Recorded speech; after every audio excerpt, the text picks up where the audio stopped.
Và số đấy và này cứ chiaរបៀបនៃការផ្ញើលុយនៅពេលដែលយើងទទួល list PH បាទនៅពេលណាដែលយើងចុច PH គឺវាទទួល list បែបនេះបាទគឺឃើញហើយគឺខ្ញុំធ្វើតេស្ត$10បាទអញ្ចឹងថ្ងៃនេះខ្ញុំទទួល list មកហើយគឺវាសល់31ម៉ោងបាទអញ្ចឹងធ្លាក់$10មកអញ្ចឹងដើម្បីមើលព័ត៌មានលុយដែលយើងត្រូវផ្ញើទៅឲ្យគេហ្នឹង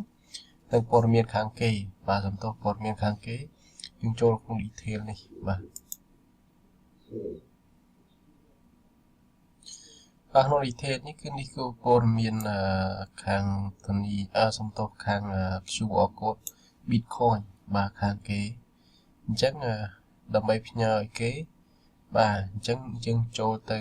account Bitcoin របស់យើងបាទនេះជា account Bitcoin របស់ខ្ញុំមកសាញវាសាញ in រួចហើយបាទអញ្ចឹងលុយខ្ញុំវាសល់$11.82បាទ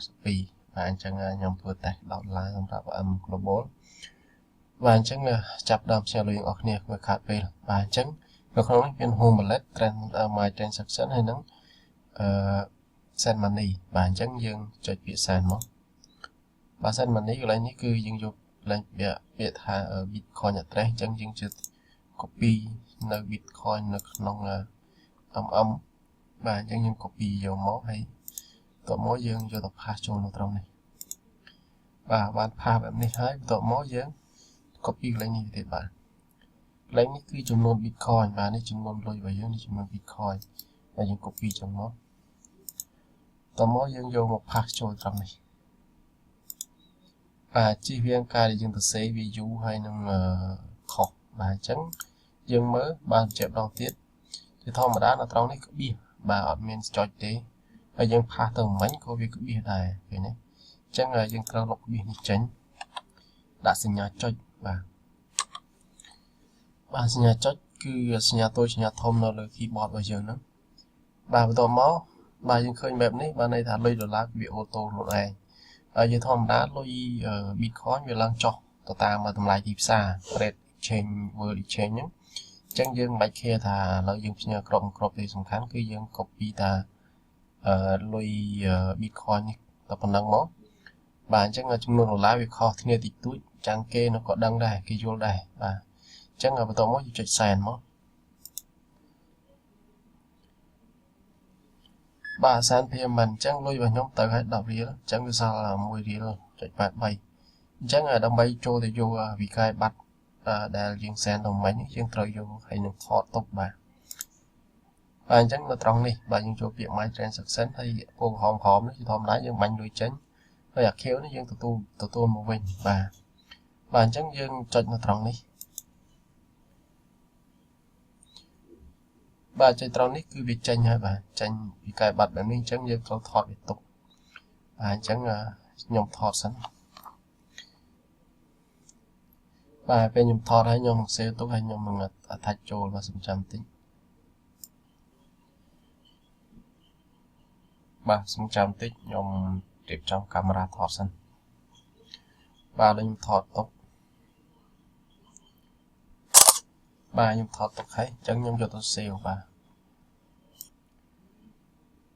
ម្ដងទៀតមិញយើងបានថតវិក័យប័ណ្ណនេះទុកហើយបាទអញ្ចឹងយើងថតទុកហើយឥឡូវខ្ញុំក៏បាន save វាទុករួចដែរបាទខ្ញុំ save គឺនៅត្រង់នេះខ្ញុំ save នៅលើ screen computer បាទអញ្ចឹងខ្ញុំចូលទៅកាន់ account MM អញ្ចឹងជាធម្មតា account MM យើងនៅត្រង់នេះដដែលហើយយើងចូលពាក្យ detail នេះបាទបន្ទាប់មកមានព័ត៌មានខាង Bitcoin គេហើយនឹងចំនួនលុយហើយនេះជាព័ត៌មានខាងយើងបាទសំទោសនេះរបស់គេបាទអ្នកដែលយើងត្រូវផ្ញើលុយទៅឲ្យហើយនេះជាឈ្មោះខាងយើងបាទអញ្ចឹងដើម្បី complete ការដែលផ្ញើលុយទៅឲ្យគេហ្នឹងអញ្ចឹងយើងចុចពាក្យថា I completed this payment បាទអញ្ចឹងចុចមកបាទមកដល់ត្រង់នេះគឺដល់ឡើយនេះគឺជាព័ត៌មានខាង Bitcoin នេះជា Bitcoin របស់គេហើយនឹងឈ្មោះរបស់គេបាទអញ្ចឹងគេទីនេះយើងពាក្យ browse file នេះឲ្យយើងចូលទៅយក ពីកាយបាត់ដែលយើងថតទុកមិញបាទឬក៏រូបភាព photo ណាមួយបាទអញ្ចឹងខ្ញុំ select យកមួយនេះបាទខ្ញុំ save ទុកបាទនៅខាងលើខ្ញុំបើកវាបាទអញ្ចឹងវាបានថាច់ចូលមកហើយអញ្ចឹងខ្ញុំកន្លែងនេះគឺឲ្យយើងសរសេរ comment អីមួយទៅបាទខ្ញុំដាក់ថាយកមិននេះ has been sent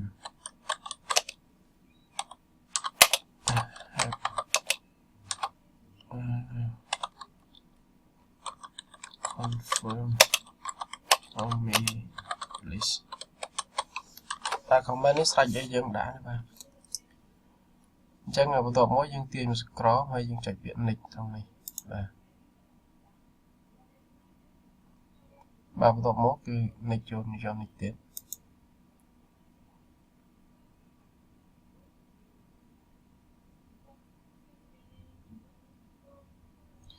បាទអូខេអញ្ចឹងការដែលយើងផ្ញើទៅគឺការងាររបស់យើងចប់ហើយសម្រាប់ការដែល transfer លុយទៅឲ្យគេបាទយើងដឹងដោយសារថាយើងបាន attach វិក័យបាត់ចូលមិញបាទនេះយើងដឹងនៅត្រង់នេះគឺមានខ្មៅមួយចំហៀងហើយនឹងខៀវមួយចំហៀងបាទត្រួយចេកបាទអញ្ចឹងបើសិនជាគេ confirm មានន័យថាខ្មៅនេះវាបាត់ហើយបាទដោយរូបភាពក្រោមនេះបាទឃើញទេវាអត់មានខ្មៅទេបាទគេ confirm បាទខ្ញុំធ្វើតេស្ត$10ចូល2ដង3ដងហើយបាទធ្វើតេស្តការធ្វើនិយាយទៅថាធ្វើតេស្តផងហើយនិយាយទៅថាលុយវាអត់ទាន់មានផងអញ្ចឹងចាំដាច់ខែហើយនិយាយដាក់ច្រើនតិចបាទអញ្ចឹងទៅមានពេលចាធ្វើតេស្តលេងទៅបាទអញ្ចឹងនេះជាកែបាត់របស់យើងចុចមើលទៅតែយើងអត់ថាច់ចូលមិញបាទនេះគឺត្រឹមត្រូវបាទអញ្ចឹងពេលយើងទទួលអញ្ចឹងបានន័យថាចប់ហើយយើងចាំតែគេ confirm បាទអញ្ចឹងចាំគេ confirm យើងអាចចុចយក GH បានហើយបាទអញ្ចឹងអរគុណច្រើនបាទសម្រាប់ការផ្ញើលុយ transfer money ហ្នឹងគឺមានប៉ុណ្ណឹងបាទសូមអរគុណ